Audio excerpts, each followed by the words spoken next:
പ്രിയപ്പെട്ട ദൈവമക്കളെ, ഇന്ന് ദിനത്തിൽ നമുക്ക് വളരെ പ്രധാനപ്പെട്ട ചില വചനങ്ങൾ നമുക്ക് ധ്യാനിച്ച് നമുക്ക് പ്രാർത്ഥിക്കാം.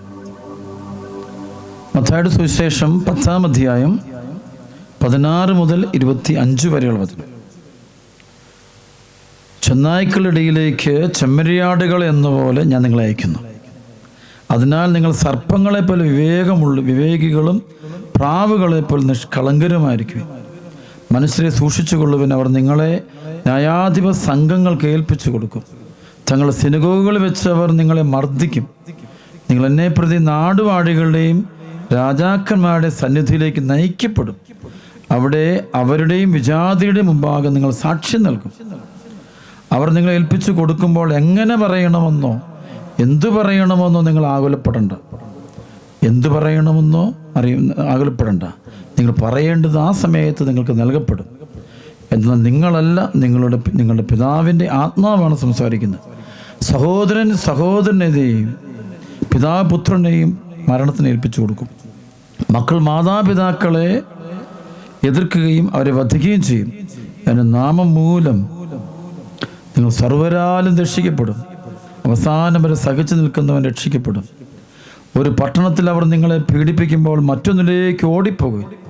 സത്യമായി ഞാൻ നിങ്ങളോട് പറയുന്നു, മനുഷ്യപുത്രൻ്റെ ആഗമനത്തിന് മുമ്പ് നിങ്ങൾ ഇസ്രായേലിലെ പട്ടണങ്ങളെല്ലാം ഇങ്ങനെ ഓടി പൂർത്തിയാക്കുകയില്ല. ശിഷ്യൻ ഗുരുവിനേക്കാൾ വലിയവനല്ല, ഭൃത്യൻ യജമാനേക്കാൾ വലിയവനല്ല. ശിഷ്യൻ ഗുരുവിനെ പോലെയും ഭൃത്യൻ യജമാനെ പോലെയും ആയാൽ മതി. ഗൃഹനാഥനെ അവർ ബെൽസബൂൽ എന്ന് വിളിച്ചെങ്കിൽ അവൻ്റെ കുടുംബാംഗങ്ങളെ എന്തു തന്നെ വിളിക്കുകയില്ല. ഈശോ തൻ്റെ 12 ശിഷ്യന്മാരെ ദൈവരാജ്യം സ്ഥാപിക്കുന്നതിന് സുവിശേഷ പ്രഘോഷണം നടത്തി ആത്മാക്കളെ നേടുന്നതിന് വേണ്ടി അയക്കുമ്പോൾ അവർക്കൂടെ ചില വാണിങ്ങുകളാണ്, മുന്നറിയിപ്പുകളാണ്. അപ്പോൾ അത് തിരസ്കരിക്കാതെ അവർ മുന്നോട്ട് പോകണമെന്ന് ഈശോ ആവശ്യപ്പെടുന്നു. കാരണം അവർ പോകുന്നത്, സുവിശേഷ പ്രഘോഷണത്തിന് പോകുന്നവർക്കുണ്ടാകാൻ സാധ്യതയുള്ള എല്ലാവിധ സഹനങ്ങളെയും എല്ലാവിധ പ്രതികൂല സാഹചര്യങ്ങളെയും കണ്ടിട്ടാണ് ഈശോ സംസാരിക്കുക. അപ്പോൾ ഈശോ പറയുന്ന വഴി അങ്ങ് പോയാൽ മതി. അപ്പോൾ ഈശോയുടെ ആത്മാവ് നിറയുമ്പോൾ നമ്മൾ ചെയ്യേണ്ട കാര്യങ്ങൾ ഈശോ പറഞ്ഞു തരികയാണ്. ഹൃദയം സൂക്ഷിക്കണം. ഒന്ന്, ചെന്നായ്ക്കളുടെ ഇലയിലേക്ക് ചെമ്മരിയാടുകൾ എന്നപോലെ ഞാൻ നിങ്ങളെ അയക്കുന്നു. അപ്പോൾ ശിഷ്യനാരാണ്? ചെമ്മരിയാടാണ്. അവന് ചെന്നായ്ക്കളുടെ ഇടയിലേക്കാണ് പോകുന്നത്. കണ്ടുമുട്ടുന്ന മുഴുവൻ ചെന്നായ്ക്കൾ എന്ന് വെച്ച് കഴിഞ്ഞാൽ തിന്മയുടെ സ്വാധീനമുള്ള പൈശാചിക ശക്തി, മൃഗങ്ങളുടെ സ്വഭാവമുള്ള ഒരുപാട് തിന്മ നിറഞ്ഞ ആളുകളിലേക്ക് ഇങ്ങനെ പോകുന്നത്. എന്തും പ്രതീക്ഷിക്കുക. ചെന്നായെ സംബന്ധിച്ചത് എന്തോ അത് കടിച്ചു കീറുന്നോ, മറ്റുള്ളവർ പ്രത്യേകിച്ച് മനുഷ്യനെ അവരുടെ ചെമ്മരിയാടിനെ കണ്ടു കഴിഞ്ഞാൽ അത് കടിച്ചു കീറുന്ന സ്വഭാവമുള്ളതാണ്. അപ്പം അങ്ങനെയുള്ള ആളുകളുടെ അടുക്കിലേക്ക് പോകുന്ന നിങ്ങൾ ശ്രദ്ധിക്കേണ്ട കാര്യങ്ങൾ ഒന്ന് പറയാണ്, നിങ്ങൾ സർപ്പങ്ങളെപ്പോൾ വിവേകികളും പ്രാവുകളെപ്പോൾ നിഷ്കളങ്കരുമായിരിക്കും. വിവേകവും നിഷ്കളങ്കതയും ഒരുമിച്ച് വേണം. നിഷ്കളങ്ക തന്നെ പോരാ, വിവേകവും വേണം. വിവേകം നല്ല, അതായത് സർപ്പങ്ങളെപ്പോലെ വിവേകമതികളും പ്രാവുകളെപ്പോലെ നിഷ്കളങ്കരുമായിരിക്കും. നല്ല ജാഗ്രത വേണം നിങ്ങൾക്ക്. അതേസമയം നിങ്ങൾ വിശുദ്ധിയിലായിരിക്കണം. ഒരിക്കലും പാപത്തിൽ ഇരിക്കരുത്. അപ്പോൾ ചിലപ്പോൾ നമുക്ക് തിന്മ കൊണ്ടല്ല വിജയം നേടേണ്ടത്, കൃപ കൊണ്ടാണ് വിജയം നേടേണ്ടത്. നമ്മളോട് വചനം പറയുകയാണ്, നിങ്ങൾ പ്രാവുകളെപ്പോലെ നിഷ്കളങ്കരായിക്കുക, അതുപോലെ സമയം സർപ്പത്തെപ്പോലെ വിവേകികളാക്കുക. അത് എവിടെയും ശത്രുവിൻ്റെ ഒരു ഇടപെടൽ, അത് ദുഷ്ടാരൂപികളുടെ ഇടപെടുണ്ടാവും. നിങ്ങൾ ആരെങ്കിലുമൊക്കെ മാനസാന്തരപ്പെടുത്താനും ദൈവരാജ്യത്തിലേക്ക് കൂട്ടിക്കൊണ്ടുവരാനും ദൈവവചനത്തിലേക്ക് കൂട്ടിക്കൊണ്ടുവരുവാനും നിങ്ങൾ ശ്രമിക്കുമ്പോൾ ചെന്നായ്ക്കളുടെ ഉപദ്രവം നിങ്ങൾക്ക് ഉണ്ടാകാം. അതുപോലെ തന്നെ നിങ്ങൾ പല ശത്രുക്കളുടെ ഉപദ്രവം ഉണ്ടാകും. തിന്മയുടെ പ്രവർത്തനം പലതരത്തിൽ, അത് ഏത് രീതി വേണമുണ്ടോ. നിങ്ങൾ കുടുംബത്തിനെതിരെ വരാം, പ്രിയപ്പെട്ടവർക്കെതിരെ വരാം, ശുശ്രൂഷകർക്കെതിരെ വരാം, നിങ്ങളുടെ ചിന്തകൾക്കെതിരെ, നിങ്ങളുടെ ശരീരത്തിൻ്റെ ആരോഗ്യത്തിനെതിരെയൊക്കെ വരാം. അപ്പോൾ അതുകൊണ്ട് നിങ്ങൾ വിവേകത്തോടെ കാണും. അപ്പോൾ എല്ലാം കണ്ണും പൂട്ടി വിശ്വസിക്കരുത് എന്നാണ് ഈശോ പറയുന്നത്. ഈശോയുടെ സ്വഭാവം തന്നെയാണ് ഈശോ ശിഷ്യന്മാർക്ക് കൊടുക്കുന്നതല്ല. ലോകത്തെ വിശ്വസിക്കരുത്, നിങ്ങൾ ദൈവത്തെ വിശ്വസിക്കേണ്ടത്. ലോകത്തെ ഒരിക്കലും വിശ്വസിക്കരുത്. ലോകത്തെ ഒരിക്കലും നമുക്ക് വിശ്വസിക്കാൻ പറ്റത്തില്ല. അതാണ് യോഹന്നാൻ്റെ സുവിശേഷം 3:23-24 പറയും. ഈശോ ജെറുസലേമിൽ വെച്ച് പ്രവർത്തിച്ച അത്ഭുതങ്ങൾ, അടയാളങ്ങൾ കണ്ട് അനേകർ അവന് വിശ്വസിച്ചു. എന്നാൽ അവനാകട്ടെ ആരെയും വിശ്വസിച്ചില്ല. കാരണം അവരിലുള്ളതെല്ലാം ഈശോ വ്യക്തമായി അറിഞ്ഞിരുന്നു. അപ്പം വീണ്ടും വചനം പറയുകയാണ്, മനുഷ്യരെ സൂക്ഷിച്ചുകൊള്ളുവിൻ, അവർ നിങ്ങളെ ന്യായാധിപ സംഘങ്ങൾക്ക് ഏൽപ്പിച്ചു കൊടുക്കും. അപ്പോൾ മനുഷ്യരെ സൂക്ഷിച്ചുകൊള്ളുക. നിങ്ങൾ ലോകത്ത് വേറെ സൂക്ഷിക്കാൻ പറയുന്നില്ല. പലപ്പോഴും നമ്മൾ മറ്റു പല സൂക്ഷിക്കാൻ പറയും, പക്ഷെ മനുഷ്യരെ സൂക്ഷിക്കാൻ പറഞ്ഞ ഈശോ. മനുഷ്യന് തിന്മ കൂടിയിരിക്കുന്നത് ഈശോയ്ക്കറിയാം. ജെറമ്യായുടെ പുസ്തകത്തിൽ പറഞ്ഞു മനുഷ്യൻ്റെ ഹൃദയം തിന്മ നിറഞ്ഞതാണ്, അത് അന്ധകാരം നിറഞ്ഞാണ്. ജെറമ്യ 17:9-10 പറയുന്നത്, ഹൃദയം മറ്റൊന്നിനേക്കാൾ കാപട്യമുള്ളതാണ്, ശോചനീയമായ വിധം ദുഷിച്ചതുമാണ്, അതിനെ ആർക്കാണ് മനസ്സിലാക്കാൻ കഴിയുക? കർത്താവായ ഞാൻ മനസ്സിനെ പരിശോധിക്കുകയും ഹൃദയത്തെ പരീക്ഷിക്കുകയും ചെയ്യുന്നു. ഓരോ മനുഷ്യനും അവൻ്റെ ജീവിത രീതിക്കും പ്രവൃത്തിക്കും അനുസരിച്ച് ഞാൻ പ്രതിഫലം നൽകും. അപ്പം വളരെ ഗൗരവമുള്ള കാര്യമാണ് പറയുന്നത്. തിന്മയുടെ ഒരു അരൂപി ഉള്ളിലിരുന്ന് പ്രവർത്തിക്കാൻ സാധ്യതയുണ്ടെന്ന് വ്യക്തമായിട്ട് പറയാണ്ട് മനുഷ്യരെ സൂക്ഷിക്കണം. അടുത്ത് വീണ്ടും വചനം പറയുകയാണ്, അവർ നിങ്ങൾ ന്യായാധിപ സംഘങ്ങൾക്ക് ഏൽപ്പിച്ചു കൊടുക്കും, തങ്ങളുടെ സിനഗോഗുകൾ വെച്ച് അവർ നിങ്ങളെ മർദ്ദിക്കും, നിങ്ങൾ എന്നെ പ്രതി നാടുവാഴികളുടെയും രാജാക്കന്മാരുടെയും സന്നിധിയിലേക്ക് നയിക്കപ്പെടും. അതായത് നിങ്ങൾ പീഡിപ്പിക്കപ്പെടുന്നവർ. അപ്പോൾ ഈ കർത്താവിൻ്റെ ആത്മാവിനെ നിറഞ്ഞു പോകുന്ന വ്യക്തികളെ പീഡിപ്പിക്കുമെന്നാണോ പറഞ്ഞത്? എല്ലാവരും പീഡിപ്പിക്കുന്നവർ. പേടിക്കൊന്നും വേണം, നല്ലൊന്നും പേടിപ്പാണെന്ന് കടച്ചാൽ നിത്യജീവൻ്റെ വഴിയിലൂടെ പോകുന്നവരെ ലോകം പീഡിപ്പിക്കും. ജീവിതമാണോ വേണ്ടത്? നിത്യജീവിതമാണോ വേണ്ടത്? ജീവനാണോ വേണ്ടത്? നിത്യജീവനാണോ വേണ്ടത്? നമ്മൾ ചിന്തിക്കണം. നിത്യജീവിതം ഈശോ നൽകുന്നത് നിത്യജീവിതമാണ്. മരണാനന്തര സ്വർഗത്തിൻ്റെ ജീവിതം, സ്വർഗീയ അനുഗ്രഹങ്ങൾ, സ്വർഗീയ കൃപകൾ തരുന്നത്. അപ്പോൾ അവിടെ പറയുകയാണ്, ജീവിതമാണോ നിത്യജീവിതമാണോ വേണ്ടത്? ജീവനാണോ നിത്യജീവിതമാണോ? അപ്പോൾ നിത്യജീവിതം ലക്ഷ്യമാക്കിക്കൊണ്ട് അതാണ് സുവിശേഷം. സുവിശേഷം പ്രഘോഷിച്ച് പോകുമ്പോൾ വലിയ പീഡനങ്ങൾ പ്രതീക്ഷിക്കണം. യേശു വീണ്ടും പറയാം, അവരുടെയും വിജാതിയുടെയും മുമ്പാകെ നിങ്ങൾ സാക്ഷി നിൽക്കും. എന്നുവെച്ചാൽ ഈ സഹനമുണ്ടാകുന്ന സാഹചര്യം വരുമ്പോൾ അവിടെ നിങ്ങൾ സാക്ഷ്യം നൽകാനുള്ള സമയമായി. ഇപ്പോഴാണ് വചനം കൊടുക്കണം, ജീവിതം കൊണ്ട്. ഈശോ ആരാണെന്ന് ഏറ്റുപറയാൻ, ഈശോ ദൈവമാണ്, കർത്താവാണെന്ന് ഏറ്റുപറയാനുള്ള സമയമാണ്. അപ്പോൾ പ്രതികൂല സാഹചര്യങ്ങളെ കാണേണ്ടത് ദൈവരാജ്യത്തിൻ്റെ പ്രഘോഷണത്തിന് ഏറ്റവും പറ്റിയ മണ്ണായിട്ട്, നല്ല സ്ഥലമായിട്ട് കാണണം. വീണ്ടും വചനം പറയുകയാണ്, അവർ നിങ്ങളെ ഏൽപ്പിച്ചു കൊടുക്കുമ്പോൾ എങ്ങനെ പറയണമെന്നോ എന്ത് പറയണമെന്നോ നിങ്ങൾ ആകുലപ്പെടണം. ചിലപ്പോൾ ചില സാഹചര്യങ്ങളിൽ കൂടെ പുറം പേടിച്ചു പോകും. എന്ത് പറയണം, എങ്ങനെ പറയണം എന്നൊക്കെ അറിഞ്ഞുകൂടാ, വിഷമിക്കും. നിങ്ങൾ പറയേണ്ടത് ആ സമയത്ത് നിങ്ങൾക്ക് നൽകപ്പെടും. എന്നാൽ നിങ്ങളല്ല, നിങ്ങളോട് നിങ്ങളുടെ പിതാവിൻ്റെ ആത്മാവാണ് സംസാരിക്കുന്നത്. വലിയ വചനമാണ്. അപ്പോൾ ആ സമയത്ത് നിങ്ങൾ എന്താണ് പറയേണ്ടതെന്ന് ഭയപ്പെടേണ്ട. അവിടെ പരിശുദ്ധാത്മാവിൻ്റെ പ്രത്യേകത, പരിശുദ്ധാത്മാവ് തക്ക സമയത്ത് പ്രവർത്തിച്ചോളൂ. നിങ്ങൾ അത്ഭുതം പ്രവർത്തിക്കും. അത് നിങ്ങളുടെ നാവിലൂടെ വരുന്ന വാക്കുകൾ, നിങ്ങൾ ചെയ്യുന്ന പ്രവർത്തികളിലൂടെ അവിടെ പരിശുദ്ധമായി പ്രവർത്തിക്കും. പരിശുദ്ധം പ്രവർത്തിക്കുമ്പോൾ അവർക്കെല്ലാം മാറ്റമുണ്ടാകും, അവിടെ അത്ഭുതമുണ്ടാകും. അപ്പം നിങ്ങൾ വചനമൊക്കെ ഇട്ടിട്ടൊക്കെ പോകുമ്പോൾ ധ്യാനമൊക്കെ കൂടിയിട്ട് വീട്ടിൽ ചെല്ലുമ്പോൾ ചെന്നായ്ക്കളുണ്ടാവും, സർപ്പങ്ങൾ കാണും, അതുപോലെ മറ്റ് ശത്രുക്കൾ കാണും. നിങ്ങൾ അവിടെ ഭയപ്പെടണ്ട. നീ സുവിശേഷ അധിഷ്ഠിതമായ ജീവിതം പരിശുദ്ധാത്മാവിൽ നിറഞ്ഞൊരു വ്യക്തിയാണ് നീ എങ്കിൽ അവിടെ ചെല്ലുമ്പോൾ പരിശുദ്ധാത്മാവ് അവിടെ പ്രവർത്തിക്കുന്ന അനുഭവം ഉണ്ടാവും. അപ്പോൾ തിന്മയുടെ അരൂപികൾക്ക് അവിടെ പിടിച്ചു നിൽക്കാൻ പറ്റില്ല. നീ പേടിക്കേണ്ട, നിന്നിൽ പരിശുദ്ധാത്മാവ് അവിടെ പ്രവർത്തിക്കും. അതാണ് വേണ്ടത്. നമ്മൾ പരിശുദ്ധാത്മാവ്, അതുകൊണ്ട് നമ്മുടെ നിഷ്കളങ്കരായി നിൽക്കണം. നിഷ്കളങ്കത പോകരുത്, വിവേകം പോകരുത്, അതുപോലെ ബുദ്ധി എന്നത് ദൈവിക ജ്ഞാനം ഒരിക്കലും പോകരുത്. അങ്ങനെ നിൽക്കണം. അതുപോലെ തന്നെ ആരും വിശ്വസിക്കരുത്, ഹോളി കർത്താവിനെ മാത്രം വിശ്വസിക്കണം. ആ സമയങ്ങളിൽ തിന്മയുടെ അരൂപികൾക്ക് അവിടെ പ്രവർത്തിക്കാനായിട്ടുള്ള ഒരു വാതിലും ഉണ്ടാകില്ല. അത് നിങ്ങൾ ഇട്ടിച്ച് പോയിക്കോളൂ. നിങ്ങൾ പേടിക്കേണ്ട കാര്യമൊന്നുമില്ല. അന്ധകാരശക്തികൾ വിട്ടുപോയിക്കോളും. വീണ്ടും വചനം പറയുക, എന്തെന്നാൽ നിങ്ങളല്ല, നിങ്ങളിലൂടെ നിങ്ങൾ പിതാവിൻ്റെ ആത്മാവാണ് സംസാരിക്കുന്നത്. സഹോദരനെയും പുത്രനെയും മരണത്തിന് ഏൽപ്പിച്ചു കൊടുക്കും. മക്കൾ മാതാപിതാക്കളെ എതിർക്കുകയും അവരെ വധിക്കുകയും ചെയ്യും. എൻ്റെ നാമം മൂലം നിങ്ങൾ സർവ്വരാലും ദേഷിക്കുക. അവിടെ പറയാണ്, സഹോദരനെയും പുത്രനെയും മരണത്തിനേൽപ്പിച്ചു. എന്ത് ചെയ്യുന്നവർ ഈശോയുടെ വഴിയെ പോകുമ്പോൾ, വിശുദ്ധിയുടെ മാർഗത്തിൽ, നിത്യജീവിതത്തിൻ്റെ മാർഗത്തിൽ പോകുമ്പോൾ നിങ്ങളുടെ മാതാപിതാക്കളെ ശത്രുക്കളാകാം, നിങ്ങളുടെ സഹോദരങ്ങൾ ശത്രുക്കളാകാം. പക്ഷെ നിങ്ങൾ പേടിക്കൊന്നും വേണ്ട. നിങ്ങൾക്ക് വലിയൊരു അനുഗ്രഹം കിട്ടാൻ പോകണം, വലിയൊരു കൃപ ദൈവം തരാൻ പോകണം, സ്വർഗത്തിൻ്റെ കിരീടം കിട്ടാൻ പോകുക. ഇതൊക്കെ പ്രതീക്ഷിക്കണം. വീണ്ടും വചനം പറയുകയാണ്, സഹോദരനെയും പുത്രനെയും മരണത്തിന് ഏൽപ്പിച്ചു കൊടുക്കും. മക്കൾ മാതാപിതാക്കളെ എതിർക്കുകയും അവരെ വധിക്കുകയും ചെയ്യും. അപ്പോൾ സുവിശേഷത്തിൽ കഴിയുന്നവരെ എതിർക്കുന്നൊരു സംഭവം വരും. അവരെ കൊല്ലാൻ വേണ്ടി പോലും ശ്രമിക്കും. ഇന്ന് ലോകത്തൊക്കെ നടക്കുന്ന പല ക്രിസ്ത്യാനികൾക്കുണ്ടാകുന്ന മതപീഡനങ്ങളെക്കുറിച്ച് പഠിക്കുമ്പോൾ ഇതൊക്കെ സത്യമാണ്. സുവിശേഷത്തിന് സാക്ഷ്യം വഹിക്കുമ്പോൾ ഈശോ കർത്താവാണെന്നും ഈശോ ദൈവമാണെന്നും ജനമധ്യത്തിൽ ഏറ്റുപറയുമ്പോൾ ചിലപ്പോൾ നിങ്ങളെ മറ്റുള്ളവർ കൊന്നുകളഞ്ഞവരും പീഡിപ്പിച്ചവരും ചെറുതാക്കിയെന്നവരും അന്തസമയം കുടുംബാംഗങ്ങൾ പോലും നിങ്ങളെ മനസ്സിലാക്കില്ല, നിങ്ങളെ അവഹേളിക്കുകയും പീഡിപ്പിക്കുകയും ചെയ്യാം. വീണ്ടും വചനം പറയുകയാണ്, എൻ്റെ നാമം മൂലം നിങ്ങളെല്ലാം സർവ്വരാലും ദേഷിക്കപ്പെടും. ഈശോയുടെ നാമം പറയുന്ന ഒറ്റ എന്തോ ഉണ്ടാകും. ഒരുപക്ഷെ ക്രൈസ്തവ മതത്തിൻ്റെ ഇപ്പോൾ വളർച്ചയാണ്, ദൈവരാജ്യത്തിൻ്റെ വളർച്ചയുടെ സമയമാണ്. ഇപ്പോൾ ചിലപ്പോഴൊക്കെ നമുക്ക് ശത്രുക്കൾ ചുറ്റുമുണ്ടെന്ന് നമ്മൾ ചിലപ്പോഴൊക്കെ പറയാറുണ്ട്. കാരണം ഇതാണ്, നമ്മൾ ദൈവനാമം, ഈശോയുടെ നാമം ഏറ്റുപറയുന്നുണ്ട്. ശത്രുക്കളുടെ എണ്ണം വളരെയധികം കൂടാം. വലിയ ശത്രുക്കളൊക്കെ വരാം, വലിയ പീഡനങ്ങൾ വരാം, വലിയ അസ്വസ്ഥതകളൊക്കെ വരാം. അപ്പോൾ എന്തും വരാം, ഏത് തരത്തിലുള്ള പീഡനം ഉണ്ടാകും. എൻ്റെ നാമം മൂലം നിങ്ങൾ സർവ്വരാലും ദൂഷിക്കപ്പെടും. അവസാനം വരെ സഹിച്ചു നിൽക്കുന്നവൻ രക്ഷപ്പെടും. രക്ഷപ്പെടണമെങ്കിൽ അവസാനം വരെ സഹിക്കണം എന്ന് പറഞ്ഞു. എന്ത് രക്ഷ എന്താ? നിത്യജീവിതത്തിലേക്ക് പ്രവേശിക്കുക. അവിടെ കിട്ടാൻ പോകുന്നൊരു വലിയൊരു ആനന്ദമുണ്ട്.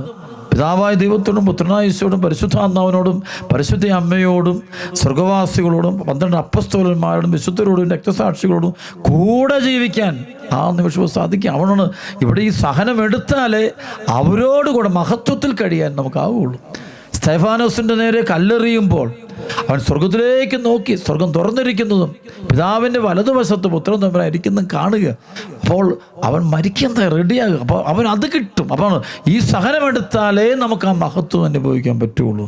അവിടെ പാപത്തിൻ്റെ വഴിയുള്ള ഈശോയെ ഉപേക്ഷിച്ചോ തള്ളി പറയുമ്പോൾ അത് നമുക്ക് നഷ്ടപ്പെടും. അതാണ് വചനം പറയിപ്പിക്കുക. അപ്പോൾ വളരെ ഗൗരവമുള്ള കാര്യമാണ്. അപ്പോൾ ഇവിടെ എൻ്റെ നാമം മൂലം സർവ്വരാലും നിങ്ങൾ ദേഷിക്കപ്പെടും. അവസാനം വരെ സഹിച്ചു നിൽക്കുന്നവൻ രക്ഷപ്പെടും. ഏറ്റവും കൂടുതൽ അവസാനം വരെ സഹിക്കുക. ഇടയ്ക്കിട്ടിച്ച് പോകലുണ്ട്. വിശ്വാസത്തിൻ്റെ കാര്യത്തിൽ എപ്പോഴും നമ്മൾ അവസാനം വരെ വിശ്വാസത്തെ മുറുകെ പിടിക്കണമെന്ന് ഈ വചനം പറയുക.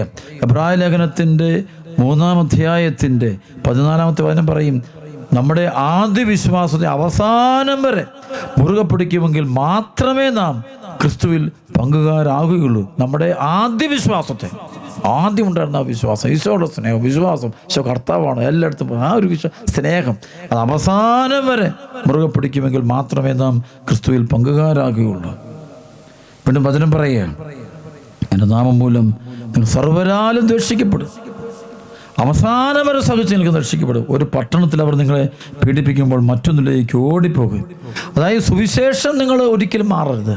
വചനത്തിന് മാറ്റം ഉണ്ടാകും. നിങ്ങൾ സാഹചര്യങ്ങൾ മാറിപ്പോയിക്കോളൂ, അങ്ങോട്ടും ഇങ്ങോട്ടും ഓടിക്കും, നിങ്ങൾ ഓടിയാലും കുഴപ്പമൊന്നും. പക്ഷെ സുവിശേഷം ഉപേക്ഷിക്കുക. അപ്പോൾ ചിലപ്പോൾ നമ്മൾ ചില പട്ടണത്തിൽ അവിടെ പിടിച്ചു നിൽക്കാൻ വേണ്ടി ദൈവവചനം കളഞ്ഞ് ചിലപ്പോൾ അവിടെ പിടിച്ച് ചില സാഹചര്യങ്ങൾ, ചില ജോലി സ്ഥലത്ത്, ചില വീട്ടിൽ, ചില ആളുകളുടെ ഇടയിൽ, ചില രാജ്യങ്ങളിൽ നമുക്ക് ചിലപ്പോൾ വിശ്വാസം കളഞ്ഞ് അവിടെ പിടിച്ചു നിൽക്കാൻ പറ്റും. അങ്ങനെ ചെയ്തേക്കല്ലെന്ന് പറഞ്ഞ് നേരെ മറിച്ച് സ്ഥലം വിട്ട് കളഞ്ഞാലും ജോലി കളഞ്ഞാലും നീ ഒരു വേറെ സ്ഥലത്തേക്ക് ഓടിപ്പോകേണ്ടി വന്നാലും ഈ സുവിശേഷം, നിത്യജീവൻ്റെ ഈ ജീവൻ്റെ വചനം അതൊരിക്കലും കളയരുതെന്ന് ബൈബിൾ പറയും.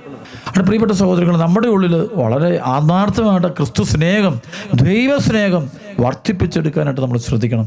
ദൈവസ്നേഹം നിറഞ്ഞാൽ മാത്രമേ നമുക്കത് ചെയ്യാൻ പറ്റുള്ളൂ. കൂടുതൽ കർത്താവിനെ ഏറ്റുപറയാൻ നമ്മുടെ ജീവിതം മുഴുവൻ പറ്റുള്ളൂ. അതുകൊണ്ട് ഇതൊക്കെ നമ്മുടെ ഈ വചനങ്ങളൊക്കെ ഹൃദയത്തിൽ നമുക്ക് സൂക്ഷിക്കുകയും ദൈവത്തിന് നന്ദി പറയുകയും ചെയ്യാം. മർക്കോസ് സുവിശേഷത്തിൻ്റെ 5-ാം അധ്യായത്തിൽ 1 മുതൽ 6 വരെയുള്ള വചനം ഈശോയ്ക്കുണ്ടായ ഒരു അനുഭവം പറയുന്നുണ്ട്.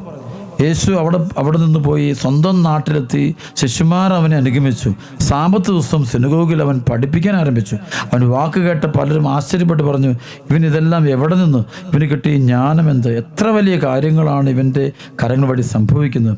ഇവൻ മറിയത്തിൻ്റെ മകനും യാക്കോബ്, ജോസേ, യൂദാസ്, ശിമയോൻ എന്നിവരുടെ സഹോദരനുമായ മരപ്പണിക്കാരനല്ലേ?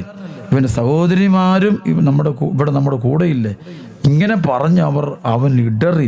യേശു അവരോട് പറഞ്ഞു, സ്വദേശത്തും ബന്ധുജനങ്ങളുടെ ഇടയിലും സ്വഭവനത്തിലുമല്ലാതെ മറ്റെങ്ങും പ്രവാചകൻ അവമതിക്കപ്പെടുന്നില്ല. കണ്ടോ, പ്രവാചകനെ കർത്താവിനോട് തിരഞ്ഞെടുക്കപ്പെട്ടപ്പോൾ ചിലപ്പോൾ വീട്ടിൽ ചില വിലയില്ലായിരിക്കും, നാട്ടിൽ വില, പ്രിയപ്പെട്ടവരുടെ വിലയില്ല. പക്ഷെ ദൈവരാജ്യത്തിൽ അവന് വിലയുണ്ട്.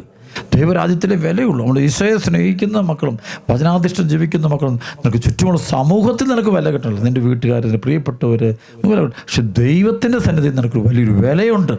അതെപ്പോഴും മനസ്സൂക്ഷിക്കണം. അതുകൊണ്ട് സഹനങ്ങൾ വരുമ്പോൾ കർത്താവിനെ തള്ളിപ്പറയാതെ കർത്താവിൻ്റെ വഴിയിലൂടെ നമ്മൾ പോകണം.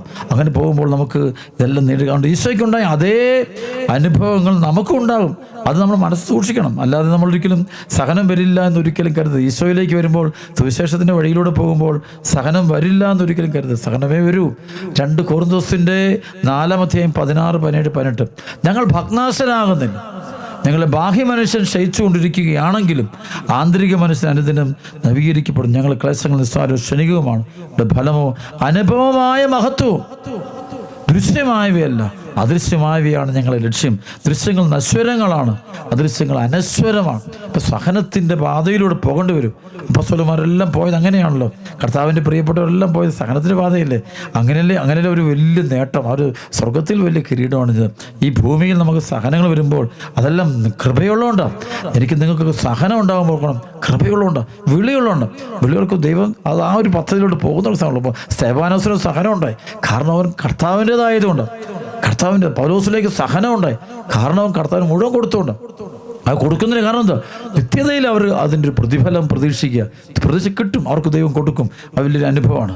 അതുകൊണ്ട് പൗലോസിലേക്ക് 2 കൊരിന്ത്യസിൻ്റെ 11-ാം അധ്യായത്തിൽ 23 മുതൽ 29 വരെ പൗലോസിയുടെ സഹനം പറയുന്നുണ്ട്.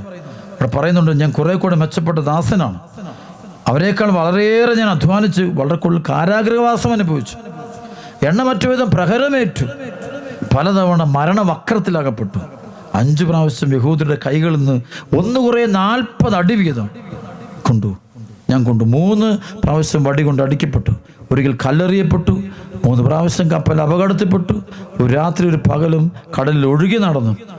തുടരെയുള്ള യാത്രകൾക്കിടയിൽ നദികളിൽ വെച്ചും കൊള്ളക്കാരിൽ നിന്നും സ്വന്തക്കാരിൽ നിന്നും വിജാതിയിൽ നിന്നും എനിക്ക് അപകടമുണ്ടായി. നഗരത്തിൽ വെച്ചും വിജന പ്രദേശത്ത് വെച്ചും കടലിൽ വെച്ചും അപകടങ്ങളാപ്പെടും. വ്യാജ സഹോദരൻ എന്നുള്ള അപകടങ്ങൾക്ക് ഞാൻ അധീനനായി.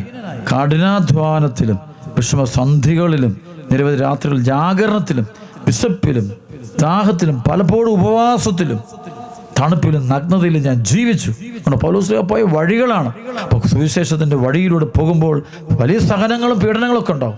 അപ്പം അതിന് മുമ്പിൽ അടിപതറാതെ നിൽക്കുന്ന അപ്പസ്തോലന്മാരെയും അടിപതറാതെ നിൽക്കുന്ന രക്തസാക്ഷികളെയും നമുക്ക് മുന്നിൽ കാണണം. അപ്പോൾ കർത്താവ് പറഞ്ഞ് ഇതെല്ലാം മുന്നിൽ കണ്ടുകൊണ്ട് വേണം നമ്മൾ മുന്നോട്ട് പോകാൻ, ജീവിക്കാൻ. അപ്പോഴേ നമുക്ക് ഈശോ ഏറ്റു പറഞ്ഞുകൊണ്ട് എന്ത് സാഹചര്യം വന്നാലും സ്നേഹം, നല്ല സാഹചര്യമോ ദൂഷിച്ചോ എന്തോ ഈശോയെ സ്നേഹിക്കാൻ, അതിനാധിഷ്ഠം ജീവിക്കാൻ, വിശുദ്ധ വഴിയെ പോകാൻ നമുക്ക് തീരുമാനമെടുക്കാം. എല്ലാവരും സമർത്ഥമായിട്ട് അനുഗ്രഹിക്കട്ടെ. പിതാവിൻ്റെയും പുത്രൻ്റെയും പരിശുദ്ധാത്മാവിൻ്റെയും നാമത്തിൽ ആമേൻ.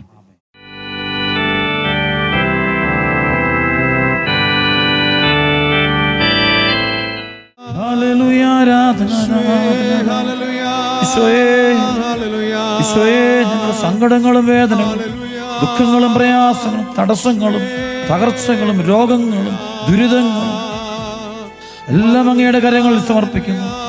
ഞങ്ങളുടെ മുറിവുകളും തീരാവ്യാധികളും ബലഹീനതകളും വീഴ്ചകളും പരാജയങ്ങളും അവസ്ഥകളെല്ലാം ഈശോയെ നിന്റെ തൃക്കരങ്ങളിലേക്ക് സമർപ്പിക്കുന്നു. കർത്താവേ, ഏറ്റെടുക്കണമേ, ഞങ്ങളെ അനുഗ്രഹിക്കണമേ. കർത്താവേ, ഞങ്ങളെ ഉപേക്ഷിക്കരുതേ. അങ്ങയുടെ കരത്താൽ ഞങ്ങളെ സ്പർശിക്കണമേ. അന്ധന്റെ കണ്ണുകളെ തൊട്ട് സൗഖ്യപ്പെടുത്തിയ കർത്താവേ, 38 വർഷം ബത്സയിദ കുളത്തിൻ്റെ കരയിൽ കിടന്നവനെ സൗഖ്യപ്പെടുത്തി എഴുന്നേൽപ്പിച്ച് പറഞ്ഞയച്ചതുപോലെ കർത്താവേ, നിന്റെ മുമ്പിൽ നിന്ന് കണ്ണുനീരോടെ വിലപിച്ച് പ്രാർത്ഥിച്ചു കൊണ്ടിരിക്കുന്ന ഞങ്ങളെല്ലാവരുടെയും പ്രാർത്ഥനയ്ക്ക് ഇന്ന് ഉത്തരം തരണമേ. ഈശോ, ഉത്തരം തരണമേ. ഈശോയെ, ഉത്തരം തരണമേ. രക്ഷിക്കണമേ. ദുഷ്ടാരൂപികളിൽ നിന്നും അവൻ്റെ സൈന്യങ്ങളിൽ നിന്നും ഞങ്ങളെ രക്ഷിക്കണമേ. സഭയെയും ഞങ്ങളെയും ഞങ്ങളുടെ കുടുംബങ്ങളെയും ഞങ്ങളുടെ മാതാപിതാക്കളെയും ജീവിത പങ്കാളികളും മക്കളും സഹോദരങ്ങളും ബന്ധുക്കളും മിത്രങ്ങളും ഞങ്ങളുടെ വൈദികർ സന്യസ്തർ സകലരെയും വീണ്ടെടുക്കണം. ഈശോ, അങ്ങയുടെ തിരുവിലാവിൽ നിന്നൊഴുകുന്ന പരിശുദ്ധ രക്തം കൊണ്ട് കഴുകി വിശുദ്ധീകരിച്ച് അനുഗ്രഹിക്കണമേ. ഹല്ലേലൂയ, ഹല്ലേലൂയ, ഹല്ലേലൂയ, ഹല്ലേലൂയ, ഹല്ലേലൂയ. കൈനീട്ടി നിൽക്കുന്ന യേശുനാഥ, എന്നെ വിളിക്കുന്ന യേശുനാഥ, സാദരമെന്നെ സമർപ്പിക്കുന്നു, തിരുമുൻപിലെന്നെ സമർപ്പിക്കുന്നു. ആനന്ദവും ആത്മദുഃഖങ്ങളും കാഴ്ചവെക്കും നീതാ തിരുവോസ്തിയിൽ. കൈനീട്ടി നിൽക്കുന്ന യേശുനാഥ, എന്നെ വിളിക്കുന്ന യേശുനാഥ. സ്തുതിക്കാം. പ്രാർത്ഥിക്കാം. ഹല്ലേലൂയ ഹല്ലേലൂയ ഹല്ലേലൂയ ഹല്ലേലൂയ ഹല്ലേലൂയ ശോ ഹല്ലേലൂയ ഹല്ലേലൂയ ഹല്ലേലൂയ ഹല്ലേലൂയ ഹല്ലേലൂയ ഹല്ലേലൂയ ഹല്ലേലൂയ ശോ ഹല്ലേലൂയ ഹല്ലേലൂയ ഹല്ലേലൂയ ഹല്ലേലൂയ ഹല്ലേലൂയ ഹല്ലേലൂയ ഹല്ലേലൂയ ഹല്ലേലൂയ ഹല്ലേലൂയ ശോയേ ഹല്ലേലൂയ ഹല്ലേലൂയ ഹല്ലേലൂയ ഹല്ലേലൂയ ഹല്ലേലൂയ ഹല്ലേലൂയ ഹല്ലേലൂയ